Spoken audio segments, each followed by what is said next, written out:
All right, so I'm going to pick back up where I left off yesterday.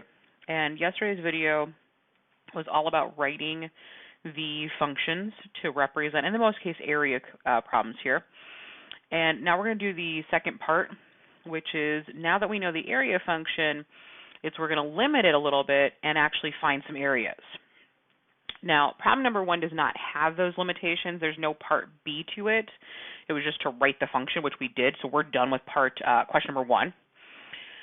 For question number two, though, we are still installing that rectangular swimming pool, the square hot tubs on each end. And this was the formula that represented the area of the swimming pool. And one of the things that I'm going to add here to this that I didn't do yesterday is just kind of a notation to remind myself of what's going on here. Now, it says the combined length of the pool and the hot tubs cannot exceed 22 feet. So this edge right here is what we'd call the length, okay? And then the X was the width, all right? Now, the reason this is going to matter is because when we look at part B, it says that we have a maximum length of the pool is 14 feet. So when we look at our information, our equation, all I want to do is take the length of it, so 22 minus 2x, and set that equal to 14. Okay, that's it, because that's going to let me solve for x. So I'm going to do whatever I need to do to solve for x. I'm going to subtract 22 here, so negative 2x is equal to negative 8. I'm going to divide both sides by negative 2. So I'm going to get an x value of 4 here, okay? And so now I want to use this function, but I know explicitly that the x value is now 4, all right? So we're going to do the area, so a of 4, and every single place I have an x, I'm going to replace it with a 4. All right, so make sure when you have that 2x that you show yourself multiplication somehow. I'm going to use a little multiplication dot here, okay? So inside this parentheses here, we got to do the parentheses first. We're going to do multiplication. So that would be 2 times 4 is 8. So let me go ahead and show these steps here. So 4 times 22 minus 8. So this is going to be 4 times 14. All right. 4 times 14, grab yourself a handy-dandy calculator, and you are going to get 56. Now, this particular problem is asking us for area. So when we're talking about area, we're going to give this units of feet squared. All right. So our length had feet, our width had feet. So when we multiply feet times feet, we get feet squared. So the maximum area here, if our pool can only be 14 feet, all right, is a total of 56 square feet. All right. Now, I have no idea if that's a large pool or not, but that's what would fit based off of this information. All right. So part B is now done. We, again, started yesterday with writing the equation, and then today we're just using that equation to actually solve for some information. All right, let's roll on down to problem number 3 here. This was Juanita with her poster. Okay. Again, I'm going to mark a couple of things here just to make sure I understand the equation. Obviously, when you're doing these problems, you're not going to have a day in between doing them probably. So let's go ahead and mark this. So the 3x here is our height, and then the 5x minus 4 is our width. All right. Okay. So if I look at the part B here, we're talking about maximum area, so we want to use that function that we did. If the maximum width of the poster is 11 feet, so I want to make sure I'm looking at the width of the poster here. All right, this is a portion that's representing the width, and I'm going to make that equal to 11 feet. So 5x minus 4 is equal to 11. So I'm going to, let's see, add 4 to both sides. So 5x is equal to 15, which makes x equal to 3. Okay, so now that I know my x value, I can go ahead and use my a of x, so in this case a of 3, And every single place I have a x, right, I have an x here and an x here, all of that's going to get replaced with 3's. So we've got 3 times 3, and then in parentheses, I've got 5 times 3 minus 4. So I'm going to start with the parentheses first. All right, so a of 3 is equal to 3 times 3 times, right, lots of multiplication here. Inside the parentheses here, I have 5 times 3, so 15. 15 minus 4 is 11. Well, that makes sense because in this problem, we were told that maximum width was going to be 11 feet. All right, well, that makes sense to work with it there. So we've got a of 3 is equal to, well, 3 times 3 is 9. And then 9 times 11 is an area here of 99. Big poster, all right? Now, we're talking about units here of feet, but because it's area, it's going to be feet squared. All right, so that's problem number, I think that was number 3.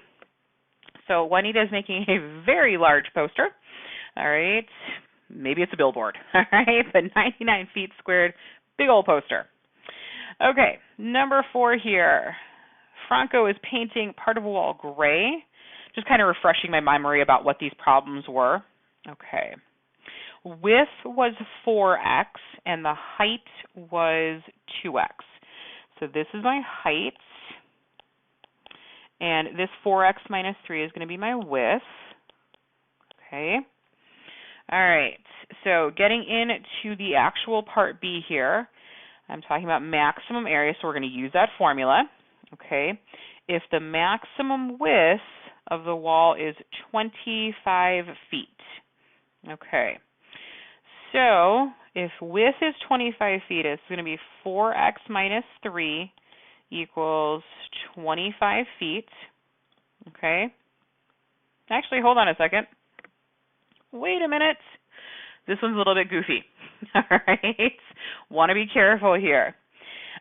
It actually doesn't say that the maximum width of the shaded space of the wall is 25 feet. So we got to be careful. I made a mistake. So take this out. Sorry. And I want to actually go back to, this was the width of my wall. Okay. So 4x was the width of the total wall. That's actually what we're going to work with. So 4x is equal to 25, which means x is equal to, if I divide both sides by 4, all right, 6.25. Yes, it's okay. It's a decimal. It's what we're just going to work with. That's all right. Okay. So that, again, it was because it says the width of the wall is 25 feet, not the shaded part of the wall. Because this function right here is only talking about the shaded space. So be careful. All right. Try not to make the same mistake I just did. Okay. So area here, we're going to use 6.25 as our x value. And everywhere I have an x, we're going to multiply by 6.25. Be careful that you understand the difference between my multiplication signs and my decimals. All right. So 4 times 6.25 minus 3. Okay. Folks, this is going in a calculator. All right. I've got inside the parentheses, and I've got this outside part. I'm going to go ahead and multiply this. So 2 times 6.25 is 12.5. And then separately inside the parentheses here, I've got 4 times 6.25 and then minus 3. So this turns into 22. Go ahead and multiply those together. All right. So area here, based off of 6.25 for x, is equal to 275. We want to give it some units. So area here is going to be feet squared. Okay. So again, be careful with the information that's given in the problem. That's why we do so many of these, because the variations, there's lots of them. Okay. We've got one more to get through. That's hopefully I don't make any mistakes in this one. And if I do, it happens. All right. Feel free to yell at the video screen while you're watching this. And if something gets past me, send me an email. Okay. So problem number 5, they have a space of 50 feet to install the pool, rectangular gardens with, okay, so the length is 3x. Okay. So I want to be careful here that I've got the right pieces here. So this is length of 3x, which means that this is going to be the width. Okay, so let me read the problem carefully here. All right, we're talking about maximum area. That the pool can be if the maximum width of the pool is 40 feet. All right, so we're talking about the pool this time, and this represents the area of the pool. So this is the part that's for pool, okay? Remember, this is the whole thing, which includes the gardens. So if we do 50 minus 2x, this is going to equal 40 feet. So I need to solve now for x. So regular little function here to solve. So negative 2x is equal to negative 10. Divide both sides by negative 2. X is equal to 5. Okay. So now we're going to use our area function with x equaling 5. So 3 times 5 times 50 minus 2 times 5. All right. So 3 times 5 is 15. 50 minus, well, 2 times 5 is 10, so 50 minus 10 is 40, which, again, that makes sense. It said the maximum width of the pool is 40 feet. This represented the width. This is the length based off of our x value of 5. So let's see, what is 15 times 40? And my handy-dandy calculator tells me that that is 600. The last piece here would be units. We've been talking about feet here, so feet squared to represent area. So if the maximum width of the pool can be 40 feet, then we will end up with a pool that has an area of 600 feet squared. All right, if you have any questions or concerns, send me a Canvas message or send me an email. Otherwise, this should hopefully help a little bit with writing these equations and then solving those equations, solving using those equations. Okay? Okay.